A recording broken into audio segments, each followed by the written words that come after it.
All right, you guys have been here for a long time, so this won't be long. Raise your hand for a mic like that. No doubt, no doubt. Anyone? Mike?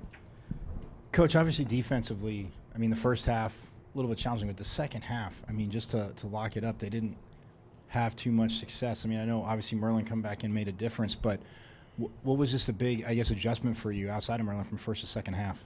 Well, I think we obviously we played better. We made more plays. I mean, the first half was a combination of, we had some guys that weren't used to the tempo, which I think makes a huge difference. We had opportunities to make plays that we didn't make that we made in the second half. Some of that was Merlin, some of it wasn't. Merlin, I mean, was very productive in the second half. The 8 possessions that they had in the first half, I mean, 4 of them were touchdowns. That ain't good. 2 of them were punts and 2 of them were turnovers. I mean, we gained the turnover. They got 10 points off of those turnovers. We gained the interception. We run it back, and they get a 22-yard field, and the offense does a great job and scores the next play. Then we don't do a good job at 2-minute defense. I mean, with 42 seconds, they go down in 4 plays. We get them in a 3rd and 3. We miss the tackle, and it breaks for a 34-yard gain. And then the next play, we're soft in coverage, so they miss it. We miss another tackle, and they get 22 more yards. And then we're soft as can be on a defense that is both set up for the run and the pass and in over formation, and we don't react very well. Some of it's players, some of it's scheme. I mean, we weren't real aggressive on that point. And I think, in my opinion, that was that might be the difference in the game. Because we had taken the momentum back. It was 21-13, and we dig us a bigger hole because we can't stop them in 2 minutes. And I mean, some of that is when we've had 13 2-minute opportunities this season. And some of them we've been bad, some of them we've been good. I mean, in the 13 opportunities of 2-minute defense, we've given up 5 touchdowns. We've stopped them 4 times. We made them punt 4 times, 2 interceptions, and 1 into the game against UCLA. So those 5 touchdowns are crucial. I mean, we need to be better. I think that was a big turning point. Now, we were able to build from that momentum, and we had an opportunity to win the game, but we didn't close it out. Coach, another great running back again this weekend. You've had your fair share of them, but you guys seem to struggle at times stopping the opponent on the road. Stopping the rush on the road? How do you get better at that? We got to do better. I mean, we got to give him a chance schematically. J.J. Taylor's a great back. Guys like J.J. Taylor, he's listed at 5'8", 190 pounds. I saw him in high school, 5'8". I mean, he's a great player. I don't know if he's that big. And the problem with those guys is you don't see them. You can't see them behind the big offensive lineman. Their offensive line's big. And you can't sometimes you mishit your spot because you don't know where he's going to be. He's really quick, and he's explosive, and he's powerful. I mean, he's one of the better pass protector and running backs in our league. So I don't think playing on the road has anything to do with stopping them there. We got a great challenge. And I mean, this rivalry week is something different than I've been in some rivalries, never one this hated. I mean, we were here last night till I think I left here about 8:30. In our neighborhood at home, there was a great chili cook-off, okay, which we were supposed to vote and have a great. We have some work to do in my neighborhood about chili, by the way, but that's a whole different issue. We get there at 8:30, and one of the neighbors says, "What are you doing here? You got Arizona this week." Well, obviously they didn't think I was working hard enough, so they didn't want me at the chili cook-off. So I understand how important this game is, and so do the kids. So we'll make sure that we do the best we can to stop Khalil and JJ from running the football. Yeah, I know that New Mexico chili is a very high standard. No doubt, right? It is very. Rob Likens said earlier today that he felt that the offense did some things out of character, and that was the reason for their struggles. Is it hard to make the same claim for the defense when you have so many young players that are just, like you said, trying to get used to the speed of the game and whatnot? I think I thought the week before we did a lot of those out of character things, and I'm not sure if it was distractions or a bad job by the coaches preparing. I don't think that was the issue on Saturday. I think the speed of the game for some of them was drastically different. I thought Cam Phillips played very well. I don't think the speed affected him. We had some guys up front that were doing some things that We didn't block react very well early on. We had a 3rd and 6 on the very first series, and it was important, in my opinion, to stop their momentum early. Coach talked about it all week. If we can stop the initial onslaught, it might be a completely different game as it goes on. Well, we've got a 3rd and 6. We send a corner blitz, and Chase comes scot-free and hits Herbert in the back and misses the tackle. If that tackle's made, I think we have a completely different outcome in the first half because the momentum would have swung gigantically. Now, we underestimated how big and strong he was and took a bad angle. And good players make plays, and Herbert made a really good play. And he went down the sideline for 7 yards and gets the first down. Then we give 2 running plays where we don't have a nose guard and a defensive end cross face, and they split us. And we didn't make those mistakes in the second half. Those 2 mistakes, that's not Merlin not being in there. I mean, if he's in there, the same thing's going to happen. Now, I think the difference between the first half and the second half, with getting Merlin back, I think a lot of people give Merlin a lot of credit. I mean, almost too much, and that's almost too much pressure. Merlin is a great football player. Merlin is going to be very special over the next 2 years. I think Coach said the best, Merlin is not a magician. What Merlin did in the second half was he relaxed everybody. Darian Butler played outstanding in the second half, partly because, like Batman and Robin, his guy's right there. So when Darian in the first half is trying to get guys lined up because he's got guys in there that aren't used to it, so they don't feel as comfortable, you don't play as well. And I think that was a combination for a little bit. Now, we made some adjustments with scheme at halftime to try and get some pressure on Herbert, which we did. We got pressure. And then the really good thing in the second half was the guys in the secondary made plays. We had a lot of tip balls away. We got our hands. I mean, the interception was a great play by Ashari. And then Cam flying over there running around the ball. And that was what we talked about earlier in the season. When these guys are playing hard and they're running the football, balls get tipped in the air, you have a chance to intercept it. And I mean, that was the big difference between the first and the second half. Greg Moore, Arizona Republic. Coach, how's it going? Good. Can you tell us more about your history with rivalries? What were some of the ones you saw growing up? Coach Herm was talking about his high school rivalry. What were some of your memories as a player, different universities, whatever? You know, the New Mexico State, New Mexico rivalry is a big deal. I mean, I shouldn't say the bad things about them because we might have to play them someday. You never know. But the town of Las Cruces is no fun to be in. And that's my opinion from a young man born and raised in Albuquerque.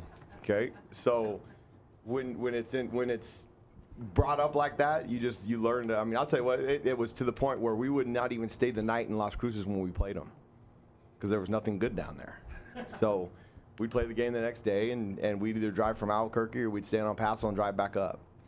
When you have that much, and really the rivalry, players don't really like each other, but once the game starts, it doesn't really matter. It's the fans that can't stand each other. And if you look back at the tradition of this rivalry, I mean, for a long time, the University of Arizona was the only school in the state. They did not want Arizona State to be a college. They fought it with everything they could till ASU finally said, well, forget it, we're a college. And so now you have a budding rivalry. They didn't want them around, and they weren't going to take no for an answer. I mean, that goes back to the 1800s. I mean, that's hated. And when it becomes in depth like that, the players understand it. I mean, Coach Cazzetto, who's been on this staff 3 different times throughout his career, he talked about when he was one of the first times he was here, you did not ride around with the University of Arizona bumper sticker in Tempe. It didn't happen. Your car would get vandalized. I'm not saying to go vandalize cars, but that doesn't bother me. Okay, I mean, I think that's great. You don't want them around here. So when I can tell you what, when my wife sees people walking around with U of A clothing on, just look the other way, babe. Just look the other way. So that's good. Coach, at what point in the season have you sensed your team, confidence-wise, take a big leap? Was there one game or one moment where you saw them just kind of the lights kind of go on? Yeah, I think a big turning point for when we started to play better on defense, longer periods, was the Stanford game. I thought we started to play a lot more aggressive than that game than we had in previous games. The first 2 games, we had we had good results the first 2 games. We were a lot better than the very first team we played. And when you're better than somebody, that's what should happen. Michigan State came in and they struggled with what we were doing on defense, and we made enough plays in the secondary to give ourselves a chance to win that game. I think we took a step back in the 3rd game when we played San Diego State. The physicality, I think we weren't ready for. I would like an opportunity to have that game back again, not necessarily just against them, but some of those games that we played earlier in the season, because I think we're different on defense now. The players, they're understanding things better, and they have a little bit more of the aggressive attitude. We had a 2-minute situation in that game. They stopped us on 4th and 1, and they go 85 yards in a minute 41. They had a timeout. We have an assignment error on a 3rd and 10 play. We should get off the field. We didn't make an assignment error in the 2-minute situation this week. We just didn't make a tackle. You move on to the Washington game. We played pretty physical, but we made a lot of assignment mistakes, which enabled us not to win the game. And then we have in that game, they had a 2-minute situation. I think at the end of the half, they had minute 35 of timeout, and we stopped them. They punted the ball. Next game is Oregon State. There's of the 13 2-minute opportunities, they had an opportunity. We're playing pretty good defense early. We give up a 44-yard flea flicker, and things unravel for a long period of time. They didn't really have a 2-minute situation. They had a 4-minute drive that went down. They scored with a minute 8. That's not 2 minutes as regular offense, but we had a text that got split, and they went for a 27-yard touchdown. Then we get to the Stanford game, and we play a lot more physical than they did. If we would have switched the Stanford and the Colorado games, in my opinion, we probably win that game. The Colorado game, we had opportunities to make plays on 4th down when they put Chenault in the Wildcat, and we didn't make them, and most of it was because of a physical nature. They didn't have a 2-minute situation in that game, but they got the ball with 5 minutes to go in the second quarter, and they went on a 14-play drive and scored with 28 seconds. Well, that wasn't a 2-minute situation, but we got to keep them out of the end zone at that point. And we had a 4th and 2 on that drive that we have a defensive end, a stunt where a linebacker is supposed to knock the tackle down, defensive end wraps, and the linebacker feels. Well, the defensive end wraps too wide, linebacker feels, and they get 3 yards instead of it should have been Stone in the backfield. We play Stanford the next week, and all those plays that we didn't make in the Colorado game, they're making them for negative yard losses. Now, we have a 2-minute situation in the Stanford game. They have a minute 42 left to go in the second quarter. We have a 3rd and 5. We miss 2 tackles, or we get off the field. They drive down and kick a field goal. We tried to get aggressive on a 2nd down to keep them out of field goal range, and they get us on a screen. Now they call holding, but they end up getting a field goal out of that. From that point forward, I thought the aggressiveness that we played on defense, we went 28 minutes and 16 seconds in the USC game that we stone them cold. They get 41 yards. They scored off of a punt return, but they hadn't scored against the defense yet. 2-minute situation. SC, that one really bothers me because we had a minute 23. They have 1 timeout. We get a targeting penalty on the punt return, and then we get a PI that I don't think is PI, but we've got to be able to overcome that. And Ashari, the one who the PI is on, he's really got to be able to overcome that because as his maturity, had a little instance of one on Saturday. We give up in the 2-minute situation, we give up a pass for 22-yard gain, and on the next play, he's not nearly as aggressive because he's letting that go through his mind. Well, he made an assignment mistake on the 2-minute against SC. On the touchdown, he should be in the corner of the end zone instead of in the flat, and they throw it to the corner, and it's a touchdown. Young guys growing makes it better. From that point on, though, we play really good defense again in the second half up until a 2-minute situation. Now we give up tons of points in short periods, which is really bothersome. A lot of it from young mistakes, a lot of it from not being aggressive enough. But we're playing good enough in spurts that you can see how good they're going to be. And there's a bunch of young guys out there playing that are getting valuable reps. Cam Phillips is the perfect example. Against SC in the last 2-minute situation. Now, that 2-minute situation at the end of the game, you've got a 10-point lead. You're trying to they don't have any timeouts. You're trying to not let them score quick. So we played a little bit of softer cover 2. We get them into a 4th and 5, and we call a Hail Mary defense on 4th and 5 with 38 seconds left. And Cam Phillips should be in the end zone to knock a ball down. They out-jump him, and they score a touchdown. That young man sends me that text that night about, Coach, I apologize. I let you down. I promise I'm going to be better. And for the last 2 games, he's been our most productive safety. Unbelievable. He made plays in the game on Saturday night that a true freshman playing 2 games shouldn't make. So he's going to be a special player. And those kind of things, those lights have turned on for those kids at that point. Oh. Hey, Coach. Hey. I've been asking this question, but just from your perspective with your guys. Yes. For Arizona State fans and just the team in general to be so close and have been in this situation before in years past, to have it ripped out from underneath you, how do you change that story script moving forward to not have those lack of finishes but have productivity? I think it's a great question, and I think that's what we're building. I think you've got a lot of young kids on our side of the ball that are learning week to week how to win football games. I honestly thought when we intercepted that ball with 3:49 to go, we were going to win that game. I had no doubt. And then they changed a call on a 2nd down. But there was at no point, and I think this is a growing sign of a good program, at no point, as bad as it got on Saturday night, did anybody on our sideline think we weren't going to win. Until we jumped off sides with on that 3rd and 2, we had a chance to win the game. At that point, we didn't have enough timeouts, and they were able to take a knee. Nobody thought we weren't going to win. That's the kind of attitude, and that's the kind of culture you need to win championships. Through 11 games, they've come from finding ways to lose to finding ways to win. They battle. They're competitive. And we're going to keep going that direction and keep building up. And where we want to go, I mean, we want to be in the Pac-12 championship game every year. We want to be in Rose Bowls. We want to compete for the college football playoff. If we can play defense like we did for the second half, now you're not going to be perfect. You're not going to stone everybody to 85 yards for a whole game and no points.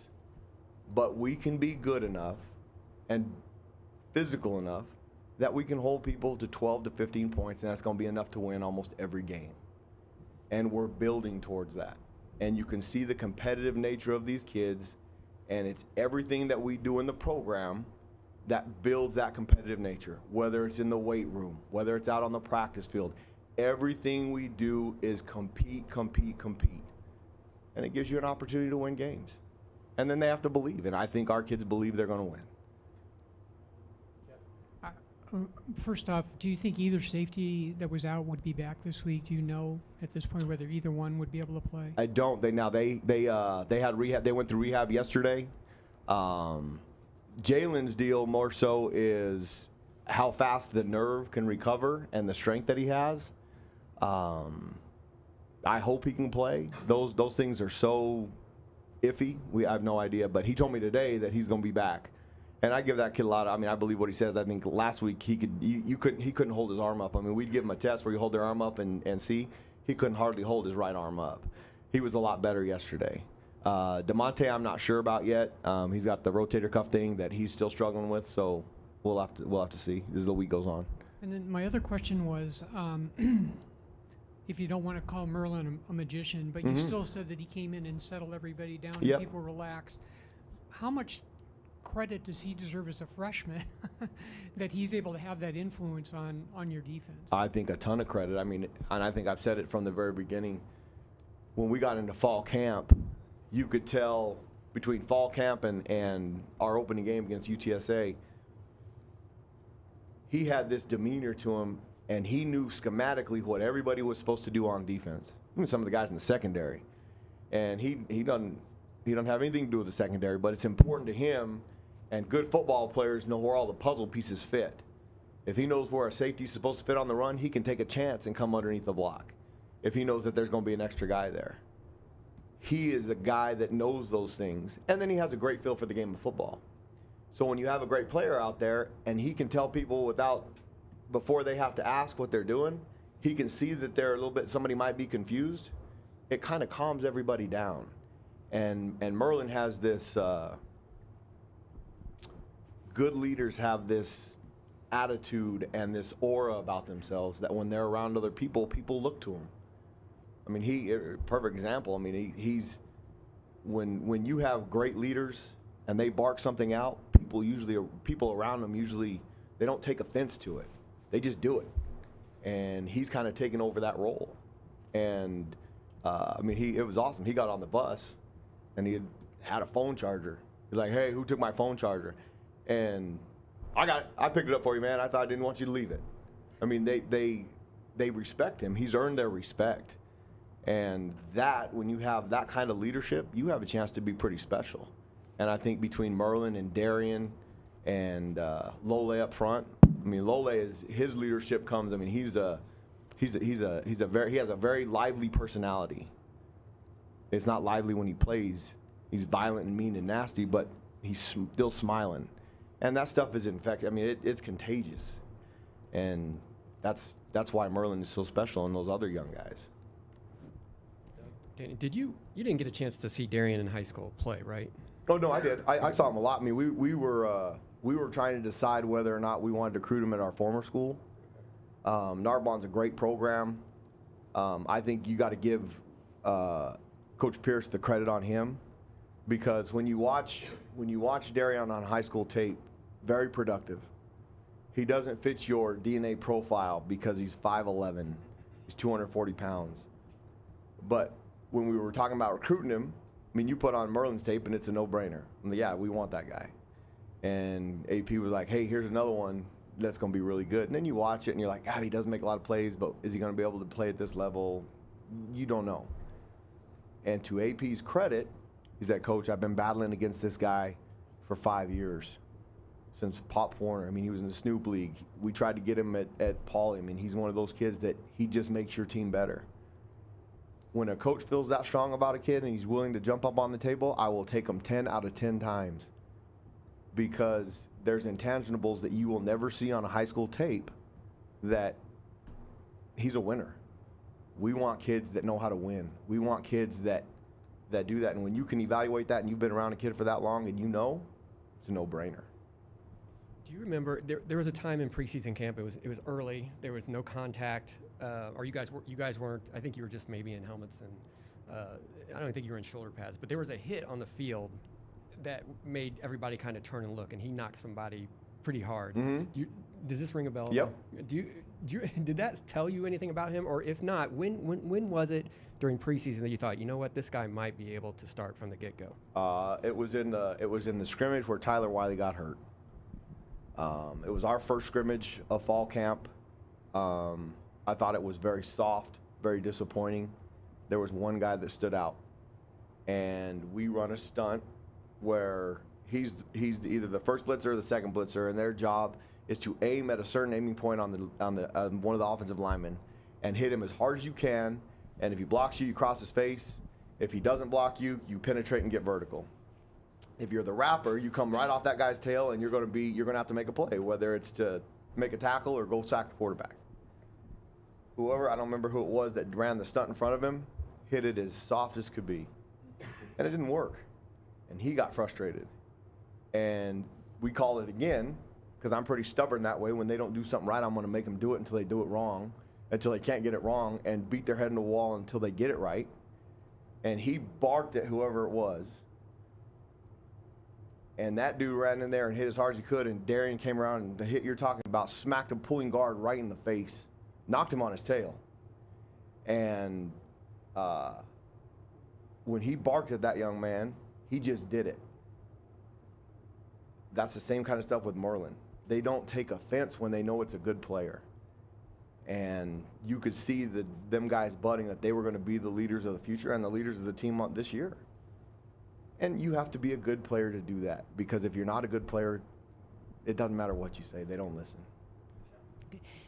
You guys have given up some points the last couple minutes of the half of a lot of games. Mm-hmm. Is there something you can put your finger on? Why? Is it the team is just maybe relaxing a little too much, or just the last couple minutes you've given up a lot of points right before halftime?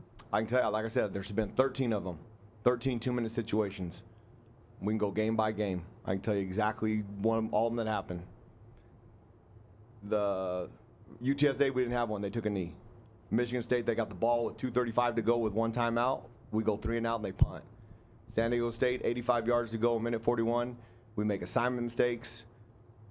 schematically we're okay, but we have a free safety that's supposed to be down in a curl flat on a back comes out, and he's nowhere near it. So they get the first down that enables the drive to score.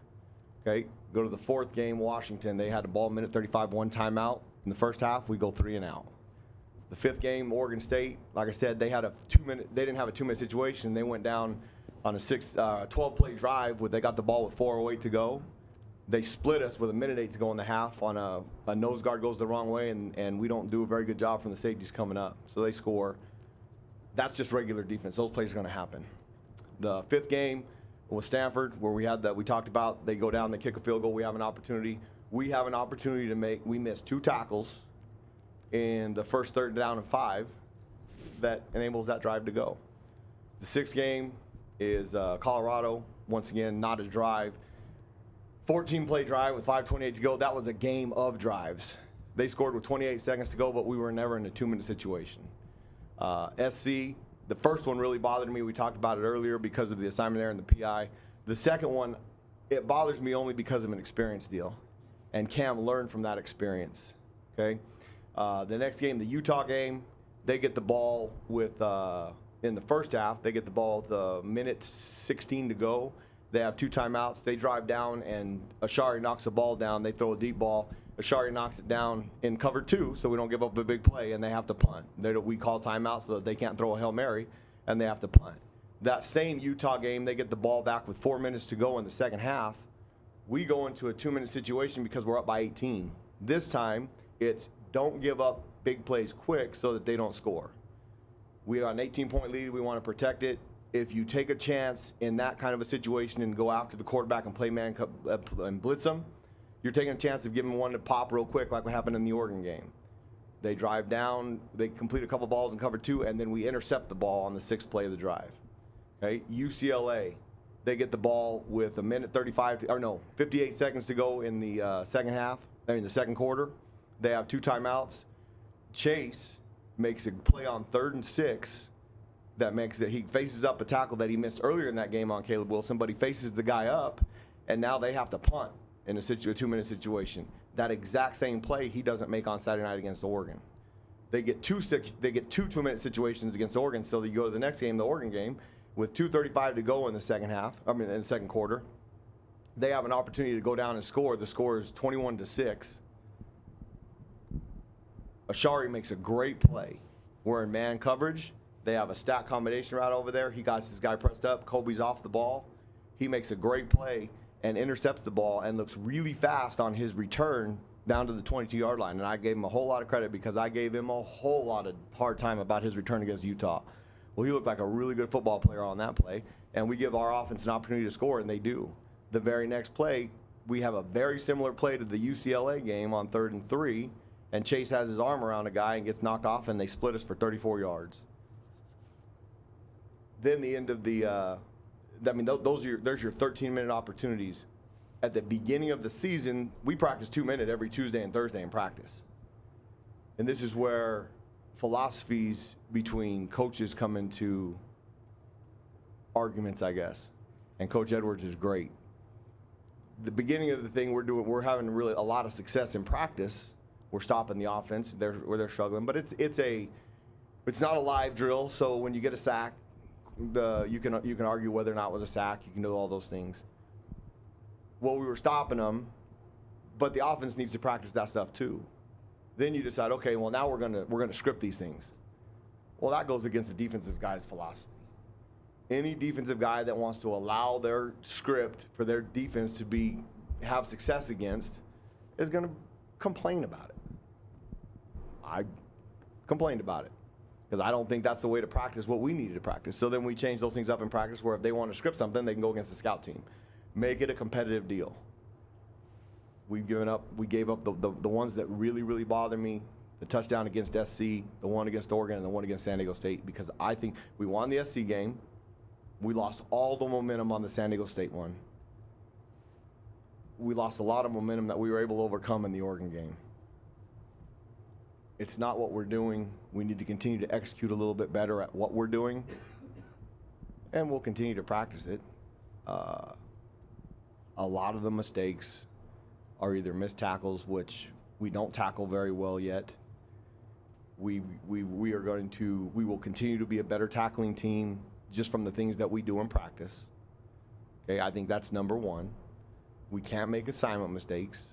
Assignment mistakes, the less assignment mistakes you've seen over the course of the year will dramatically decrease by next year, just because simply alone they're a year into the scheme, they understand the block reactions and all those things better. So you eliminate the mistakes that we make in those 2-minute situations. And now you got an opportunity to keep them off the field. But in the 13 opportunities, the 5 touchdowns, that's really bothersome because that's, I mean, it's not quite 50%, but then you got the 4 punts, the 2 interceptions in the end of the game half. I mean, that's, we gotta be better than that. You gotta be 2 of 13, and you can't lose a game because of it. And now the great part is we haven't lost a game at the end. When we had a 2-minute situation at the end of the game, UCLA, we won. Utah, we won. We got off the field. The momentum changers at the end of the second quarter we really need to improve on. Everybody good? Thanks. Awesome. Thank you. See you.